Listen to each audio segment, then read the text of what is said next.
Hi everyone, मैं हूं doctor Rachi Maheshwari. Welcome to the channel. और आज डिस्कस करेंगे perfect 2 month strategy for your revision for the students who are going to appear for board exam in 2023। जैसा कि आपको पता है कि बोर्ड एग्जाम जो है वो मोस्ट लाइकली फरवरी ऑनवर्ड्स कभी भी हो सकते हैं। डेट शीट आ जाएगी बहुत जल्दी, लेकिन उससे पहले प्रैक्टिकल एग्जाम्स होंगे, विच मीन्स कि आप जनवरी ऑनवर्ड्स अपने प्रैक्टिकल्स में बहुत बिजी हो जाएंगे। इसका मतलब अगर हमें पूरा सिलेबस रिवाइज करना है तो अभी राइट टाइम है, the month of November and December, जिसमें हम पूरा सिलेबस अच्छी तरीके से रिवाइज कर सकते हैं। सो मैंने क्या किया है कि according to the calendar I have split the syllabus of biology just to give you an idea कि आप किस तरीके से अपना प्लानिंग कैलेंडर बना सकते हो। जैसे मैंने बायोलॉजी का आपके लिए बना कर दिया है, वैसे ही आप अपना केमिस्ट्री और फिजिक्स का कैलेंडर भी भर सकते हो। सो यहाँ पे इस वीडियो में मैं आपके साथ डिस्कस करूंगी आप कैसे हर एक चैप्टर कवर कर सकते हो धीरे धीरे करके, टॉपिक वाइज। उसके अलावा आप अपनी डेली और वीकली प्लानिंग भी कैसे कर सकते हो। So all that is going to be there in this one video only. So stay tuned and now let's get started। तो क्या करना है, देखिए मैंने इस तरीके से यहाँ पे नवंबर का कैलेंडर जो है वो ले लिया है, और नवंबर के कैलेंडर में मैंने अपने बायोलॉजी के चैप्टर्स को इस तरीके से स्प्रेड कर दिया है। जैसे कि मैं आपको हमेशा कहती हूं कि start from the difficult first, क्योंकि डिफिकल्ट एक बार जब खत्म हो जाता है तो हमेशा हमारा जो माइंड है वो थोड़ा क्लियर हो जाता है and we get that confidence कि अच्छा ये डिफिकल्ट वाला चैप्टर है, ये हमारा खत्म हो चुका है। तो जितना फीडबैक मिलता है उस हिसाब से मॉलिक्यूलर जेनेटिक्स सबसे डिफिकल्ट चैप्टर है बच्चों के लिए, इसलिए हम मॉलिक्यूलर जेनेटिक्स से स्टार्ट करेंगे, क्योंकि हमने इसकी रिवीजन सीरीज भी अपनी क्लासेस में स्टार्ट की हुई है।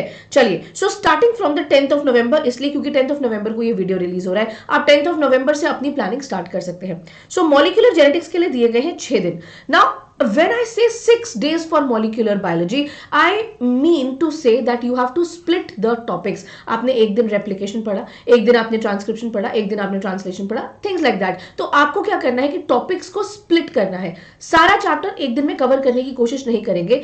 चैप्टर को अपनी कन्वीनियंस के हिसाब से आप 6 भागों में बांटेंगे एंड आउट ऑफ दो 6 parts you are going to do 1 part on each day, right. तो इस हिसाब से हमने अपनी पूरी प्लानिंग की हुई है। उसके बाद हमने पूरे 4 डेज दिए हैं principles of inheritance and variation को। Again this is little easier as compare to the molecular genetics, क्योंकि इसमें चीजें जो है वो हमने पहले से थोड़ी सी पढ़ी हुई है, हमको थोड़ी सी आती है। सो प्रिंसिपल्स के लिए 4 दिन दिए गए हैं। आप चैप्टर को बांटिए, अपनी कन्वीनियंस के हिसाब से टॉपिक्स को बांटिए और हर दिन उतना टाइम निकाल करके आप इसको रिवाइज कीजिए। एक दिन दिया गया है फाइनली जेनेटिक्स का बफर। मान लीजिए कि कोई दिन ऐसा था आप नहीं पढ़ पाए, आप रिवाइज नहीं कर पाए, तो एक दिन को बफर रखिए जिस दिन आप पेंडिंग टॉपिक को कंप्लीट कर पाएंगे। उसके बाद स्टार्ट करेंगे ह्यूमन रिप्रोडक्शन। ह्यूमन रिप्रोडक्शन बहुत इंपॉर्टेंट चैप्टर है। ऐसा लगता है हमें हमेशा की तो बहुत ईजी और आता है, लेकिन एक्चुअली आपको भी पता है कि जब हम क्वेश्चन सॉल्व करने चलते हैं तो इसमें से क्वेश्चंस बहुत ट्रिकी आते हैं, विच मीन्स कि हमने 4 दिन इसके लिए भी दिए हैं। आप चैप्टर को 4 भागों में बांटिए अपने हिसाब से। अगर आप मेरे से सलाह चाहते हैं, if you want me to advice you how to divide the chapter, then I will be happy to post another video. Write in the comment box, मैं बता दूंगी आपको कि आप चैप्टर किस तरीके से 4 भागों में बांट सकते हैं, ताकि आपके ऊपर बर्डन भी ना पड़े और रिवीजन भी पूरा हो जाए। फिर उसके बाद आते हैं 2 दिन हमने दिए हैं रिप्रोडक्टिव हेल्थ को। 2 days are more than enough for this chapter. Half chapter एक दिन, हाफ चैप्टर एक दिन आप कर सकते हैं, बहुत ही इजीली। छोटा चैप्टर है लेकिन बड़ा ही धमाकेदार चैप्टर है, बहुत इंपॉर्टेंट चैप्टर है। इसके बाद 3 दिन दिए गए हैं SRIFP को। This is sexual reproduction in flowering plants. Sexual reproduction in flowering plants हम काफी बार पढ़ चुके हैं, इसके बहुत सारे क्वेश्चंस हम प्रैक्टिस कर चुके हैं, कॉन्फिडेंस काफी है, इसलिए इसको 3 दिन दिए गए हैं। आप चैप्टर को 3 दिन में स्प्लिट कीजिए और आप इसको बहुत ही इजीली रिवाइज कर सकते हैं। उसके बाद एक दिन दिया गया है पेंडिंग का, यानी last day of November. Last day of November को जो भी इन सब में से आपका पेंडिंग बचता है आपको उसको कंप्लीट करना है। यहां पे मैं आपको बता दूं, क्योंकि आप एक टॉपिक को कंप्लीट करने के लिए हार्डली 1 घंटा दे रहे हैं, you are hardly giving 1 hour per day for this kind of revision, which means कि आप इसी तरीके से केमिस्ट्री और फिजिक्स के टॉपिक्स को भी ब्रेक कर सकते हैं, उनके चैप्टर्स को भी ब्रेक कर सकते हैं। और यहां पे जैसे मैंने सिर्फ बायो के लिए लिखा है, इसी कैलेंडर में आप केमिस्ट्री के और फिजिक्स के टॉपिक्स भी लिख सकते हैं कि भाई इस दिन में मुझे ये कवर करना है। ये हुआ आपका मंथली कैलेंडर। इसके बाद मैंने आपके लिए दिसंबर का भी कैलेंडर बनाया है। सो दिसंबर का कैलेंडर मैं आपको दिखा देती हूँ। दिसंबर के कैलेंडर में हमने स्टार्ट किया है ह्यूमन हेल्थ एंड डिजीज से। सो 5 days I have given for human health and disease, 3 days for strategy, after that 2 days for microbes. Microbes बहुत छोटा चैप्टर है। फिर हमने एक बड़ा चंक ऑफ टाइम दिया है बायोटेक्नोलॉजी को। 3 days हमने दिए हैं बायोटेक्नोलॉजी पार्ट 1 को और बाकी के 3 days दिए हैं बायोटेक्नोलॉजी पार्ट 2 को, यानी एप्लीकेशंस को। उसके बाद एक दिन पेंडिंग भी दिया है। अगर आप नहीं पढ़ पाए या कोई टेस्ट आ गया या कोई भी रीजन की वजह से आपका कुछ भी पेंडिंग रह जाता है तो उसको पेंडिंग वाले दिन कंप्लीट कीजिए। 1 घंटा every day has to be given for revision. और आप देखिए कि जिस हिसाब से मैंने प्लानर बनाया है उसमें अगर आप 1 घंटा हर रोज रिवीजन के लिए देते हैं तो आपका कितनी स्मूथली आराम से सिलेबस डिवाइड करके आप रिवाइज कर पाएंगे। उसके बाद 4 डेज दिए हैं एवोल्यूशन को।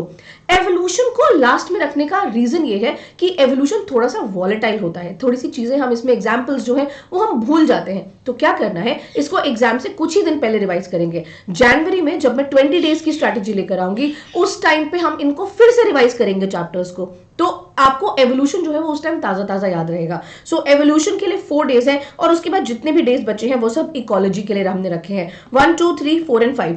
अब आप कहेंगे कि मैम इकोलॉजी में तो 4 चैप्टर्स हैं, उसमें से 2 इतने बड़े हैं, इतने कम दिन क्यों?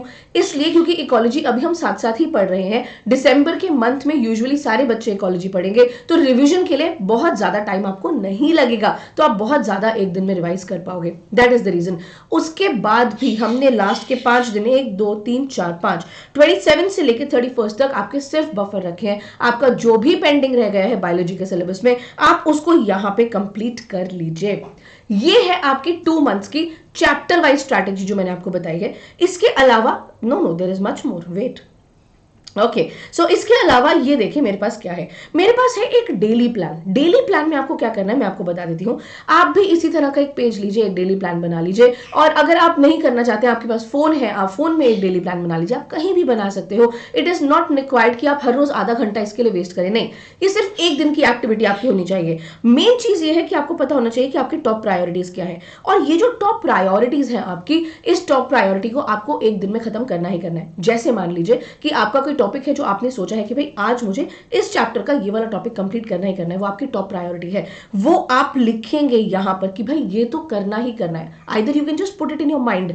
मैं आपके साथ इस पेज का प्रिंट भी शेयर कर दूंगी, मतलब मैं आपके साथ ये पेज शेयर कर दूंगी। अगर आप चाहते हो तो मैं यही आपको भेज दूंगी, so you can easily right in this one also कि आपको डेली क्या क्या करना है। उसके बाद आएगी एक टू डू लिस्ट। ये जो है ना, ये सबसे इंपॉर्टेंट चीज है।